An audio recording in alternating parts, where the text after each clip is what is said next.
देखो, idea of सत्याग्रह आपका जो इसका जो सेकंड चैप्टर है, इसमें अगला जो हमारा सब टॉपिक है वो आइडिया ऑफ सत्याग्रह।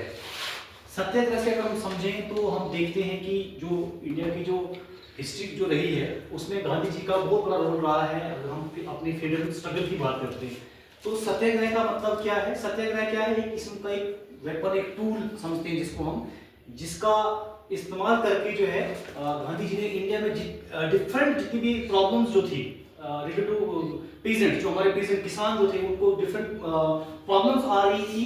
क्यों आ रही थी? क्योंकि ब्रिटिशर्स ने ऐसी कुछ पॉलिसीज बनाई थी। तो उन पॉलिसीज से जो है उन पॉलिसीज से उनको जो है बहुत मुश्किल आ रही थी। उन मुश्किलों का सामना करने से के लिए उन्होंने किसका जो है सहारा लिया? गांधी जी का। और गांधी जी ने किस जो है आइडियोलॉजी का सहारा लिया? सत्याग्रह का। और उस सत्याग्रह को हम यहाँ पर समझेंगे। सबसे पहले हम देखेंगे कि सत्याग्रह होता क्या है। तो क्या है कि जब गांधी जी मतलब कि साउथ अफ्रीका से इंडिया आए थे, साउथ अफ्रीका मतलब कि साउथ अफ्रीका जो गांधी जी क्यों गए थे?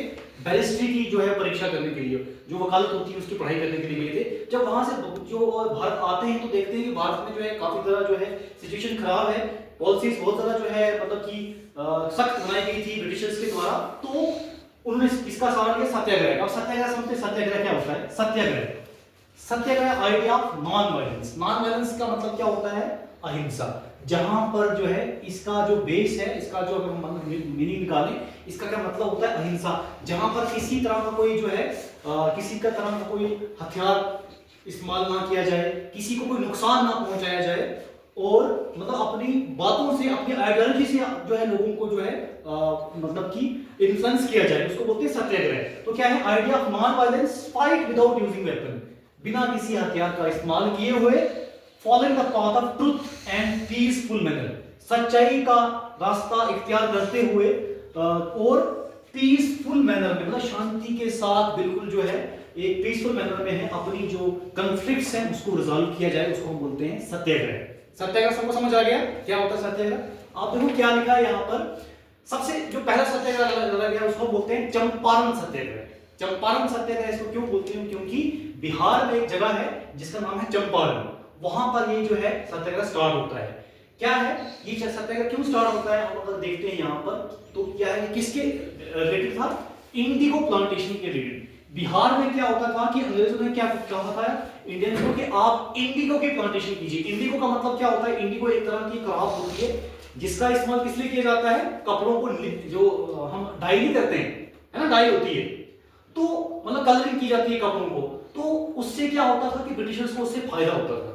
वो उस मतलब कि इंडिगो के प्लांटेशन में जो इंडिया की जो सॉइल थी वो काफी ज्यादा महत्वपूर्ण मान जाती थी कि उसकी अच्छी खासी प्रोडक्शन होती थी और उसका फायदा उठाते थे कौन?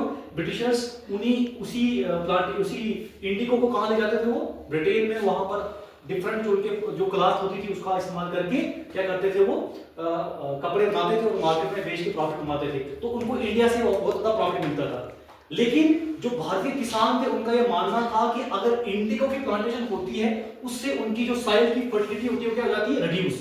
जब मैंने क्या लिखा यहाँ पर? Reduce the fertility of soil, यानी कि उनकी जमीन जो होती थी वो क्या हो जाती थी? बंजर बन जाती। कैसे हो जाती थी? बंजर बन जाती थी। और उन्होंने क्या ये गुहार लगाई गांधी जी से कि हमारे ये हालत हो रही है तो आप कुछ करिए। इसीलिए फिर क्या लिखा यहाँ पर? Gandhi ji inspired people to struggle against the oppressive plantation system. जो इस तरह का जो एक जो है ओप्रेसिव का मतलब अत्याचार करने किस्म का, तो इस तरह का जो एक ओप्रेसिव सिस्टम जो है ब्रिटिशर्स ने लाया था, इसके खिलाफ जो है गांधी जी ने लोगों को इकट्ठा किया, इंस्पायर किया कि आप जो है इसके खिलाफ लड़िए। और फाइनली जो ये होता है, जो फर्स्ट जो सत्याग्रह जो गांधी जी ने चलाया था चंपारण सत्याग्रह, वो क्या हो जाता है? सक्सेसफुल हो जाता है। ठीक है, तो ये था Champaran Satyagraha, that was related to indigo plantation. ठीक है, समझ आ गया? फर्स्ट वन ये था। उसके बाद अगला था खेड़ा सत्याग्रह। ठीक है, खेड़ा सत्याग्रह। खेड़ा सत्याग्रह जो वो कहां पर स्टार्ट हुआ था? गुजरात में। ये किसके रिलेटेड था? ये था कि क्या हुआ था कि भारत में जितनी भी फसलें थी, मतलब फसलें जो थी वो खराब हो चुकी थी उस टाइम। क्या है, जैसे यहाँ पर 1917 की टाइम पीरियड की बात की जा रही है। क्या लिखा है यहाँ पर? Peasants were affected by the crop failure. Crop failure का मतलब क्या होता है? फसलें खराब हो चुकी थी और लोगों को जो है काफी ज्यादा मुश्किलों का सामना करना पड़ रहा था, और उसके साथ साथ एक बीमारी फैल रही थी जिसका नाम था प्लीग एपिडेमिक। ये सब देखते हुए क्या होता है कि अब जो किसान थे, एक तो क्या था, एक तो प्लीग फैली हुई थी, क्रॉप फेलियर था। अब वो से जो ब्रिटिशर्स थे इनके ऊपर टैक्स लगा रहे थे। क्या लगा रहे थे? टैक्स लगा रहे थे। अब वो एक तो उनके पास फसलें प्रोडक्शन कम है, वो कहां से टैक्स पे करते? Due to this they were unable to pay tax. इसके कंटेक्स्ट में हम देखें तो उनको जो है टैक्स पे करने की उस स्थिति में नहीं थे।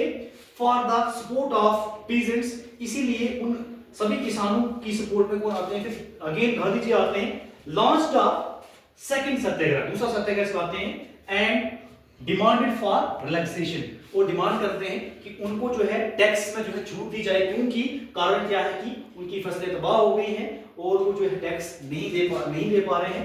और इस मूवमेंट में भी जो है गांधी जी जो है इस मूवमेंट को भी सक्सेसफुल करवा देते हैं, और इस मूवमेंट का नाम क्या पड़ता है? खेड़ा सत्याग्रह।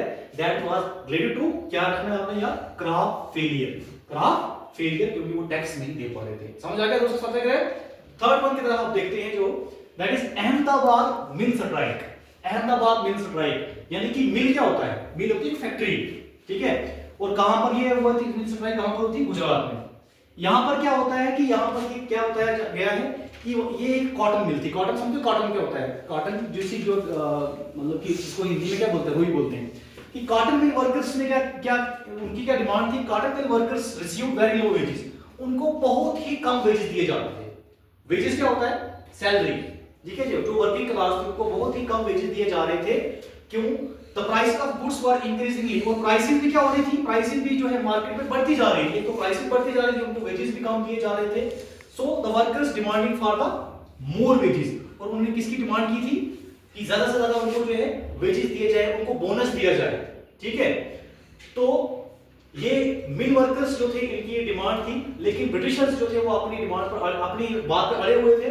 वो उनकी जो है उनको बोनस नहीं दे रहे थे, उनको जो है उनकी बेटरमेंट के लिए कोई काम नहीं कर रहे थे। और जिसकी वजह से अब लोग फिर से जो है कहां पर जाते हैं? गांधी जी के पास जाते हैं। और तीसरा जो है सत्याग्रह स्टार्ट होता है।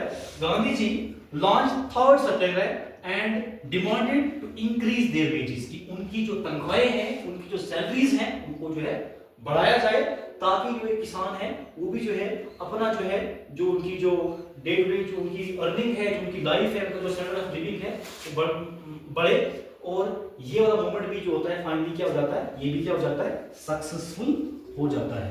तो ये तीन जो है तरह के सत्याग्रह जो थे वो गांधी जी ने जो है वो लॉन्च किए थे। पहला आपने याद रखना है, that was related to indigo plantation. Second was crop failure, ठीक है, क्रॉप फेलियर। और थर्ड जो आपने याद रखना है वो क्या था? लो वेजेस जो है वो दिए जा रहे थे किनको? वर्कर्स को। कहां पर? जो अहमदाबाद में की बात की जा रही है, गुजरात के अहमदाबाद में कॉटन मिल वर्कर्स के द्वारा, राइट? ठीक है। तो this is all about the Satyagraha.